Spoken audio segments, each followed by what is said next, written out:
Bonjour Madame la Ministre, alors on va bien sûr parler des enjeux du tourisme avec vous, mais d'abord les tensions entre la France et l'Algérie. L'Élysée a rappelé son ambassadeur hier et annoncé l'expulsion de 12 agents en représailles à une mesure similaire de la part d'Alger. Est-ce que c'est une crise diplomatique ? Écoutez, c'est une réponse de fermeté surtout, parce qu'effectivement, nous avons une très bonne diplomatie. À un moment, nous avons des engagements réciproques avec l'Algérie. L'Algérie ne joue pas dans les règles et nous devons avoir cette réponse par rapport à ses obligations qu'elle doit remplir.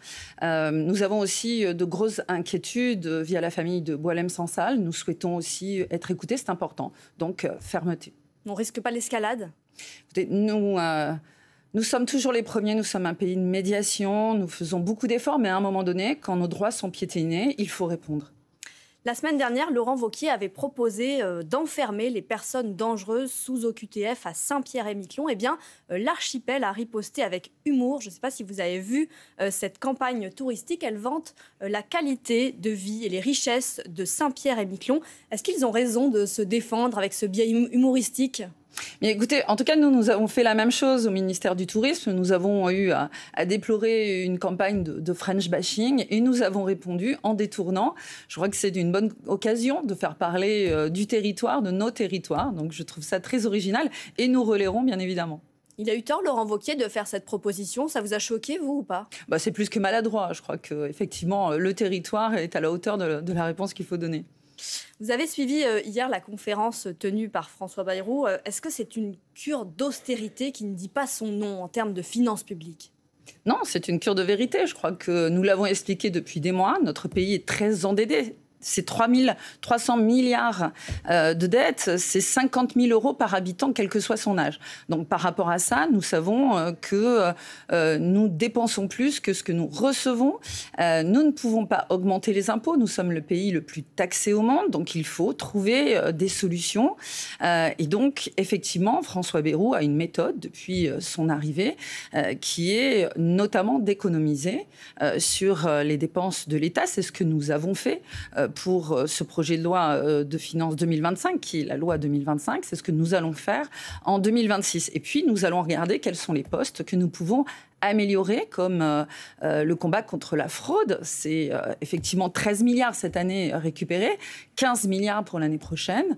Nous devons produire plus parce que nous fabriquons moins que ce que nous commandons. Donc, effectivement, nous devons travailler plus nombreux, avoir des réactions sur un engagement très fort sur les jeunes et les seniors. Moi, j'étais à Bordeaux ce week-end sur l'hôtellerie-restauration. 60% des entreprises nous disent qu'elles ont dû freiner leur activité par manque de personnel. Donc, on voit bien l'impact sur l'économie française. Et nous devons investir dans le tourisme. Mais cette préparation du budget de 2026, on l'a vu, elle est inévitablement liée à ce retour d'une menace de motion de censure. Est-ce que vous pensez que ce gouvernement dont vous faites partie peut passer ce cap budgétaire ? Bien, nous avons effectivement déjà passé une première fois ce cap budgétaire. Cette méthode, elle permet d'être plus transparente parce que nous avons dû le faire suite à la dissolution, la première censure. Nous avons dû le faire en précipitation et pas assez ouvertement et en transparence, et notamment par rapport aux parlementaires. Donc la méthode va permettre de remettre tout le monde autour de la table. Nous venons de le faire avec les partenaires sociaux. Les parlementaires vont pouvoir faire partie de cette discussion bien en amont de l'étude en hémicycle, comme ça peut se faire au mois de septembre. Donc c'est une construction, petit pas par petit pas. C'est une méthode de François Bayrou qui essaye quand même de gagner du temps. Il y a un certain immobilisme dans ce gouvernement. Non, c'est pas gagner du temps. Je crois que nous avons à regarder quelles sont les dépenses essentielles. Nous dépensons trop par rapport à ce que nous engrangeons dans nos recettes.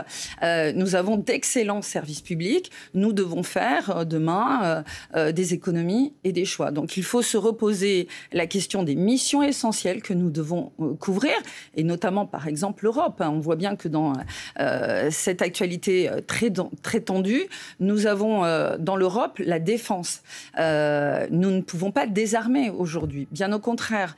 Il y a donc des postes que nous devons conserver et d'autres sur lesquels nous devons regarder comment réduire nos dépenses, mais aussi comment accroître nos recettes. Et comme je vous le disais, le tourisme fait partie de cette Justement, on en vient à votre portefeuille au sein du gouvernement. Vous êtes donc chargé du tourisme. On vit en ce moment à l'échelle internationale une période de troubles politiques, de troubles économiques avec le repli sur soi des États-Unis. Quelles répercussions elles ont, ces tensions, sur notre économie touristique? Eh bien, pour l'instant, c'est plutôt une opportunité. C'est comme ça que le décrit le secteur touristique et la filière.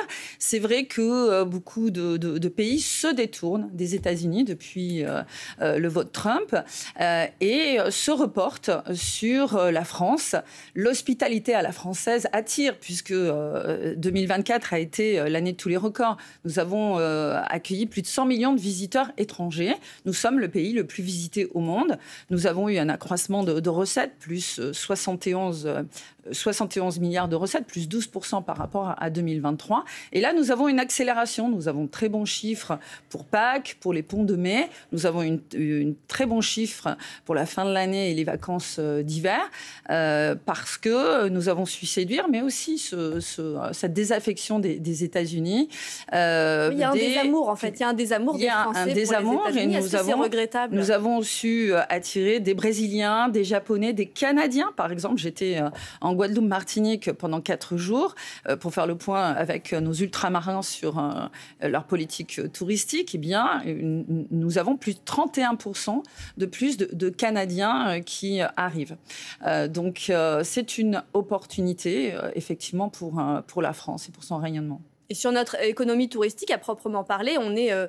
après les Jeux Olympiques, après un été qui était quand même exceptionnel, est-ce qu'il perdure encore cet effet post-JO? Oui, effectivement, nous constatons l'héritage Jeux Olympiques. Vous avez ces 5 milliards de téléspectateurs qui ont vu les images de Paris, mais de la France entière, puisque nous avons promotionné tous les sites, et qui ont manifesté leur envie de France. Nous avons eu aussi les commémorations du débarquement, nous avons eu aussi la réouverture de Notre-Dame. Donc tout cela constitue un héritage sur lequel nous prospérons.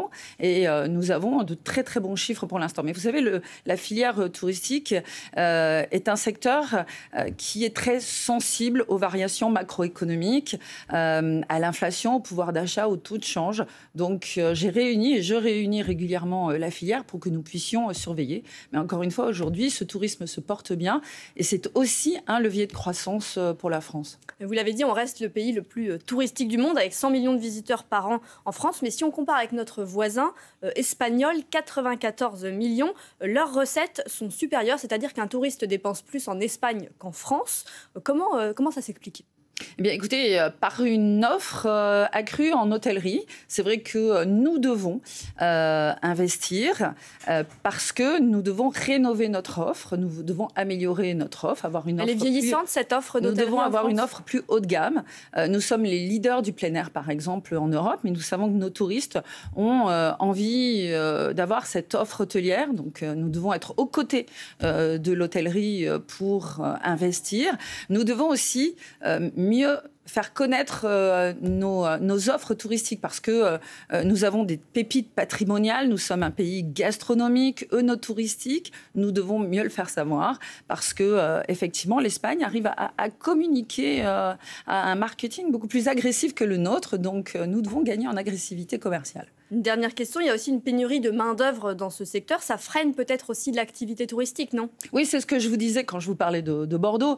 Nous voyons bien que nous avons ce problème de ressources humaines. Et c'est tout le sens du Tour de France que j'ai fait il y a quelques jours avec Nina Métayer, notre meilleur chef pâtissier au monde, pour expliquer les atouts des métiers du tourisme, les valoriser pour attirer des jeunes ou des moins jeunes. Ça peut être une reconversion professionnelle dans ce secteur pour faire en sorte qu'ils puissent rapporter plus à la France. Merci beaucoup. Merci.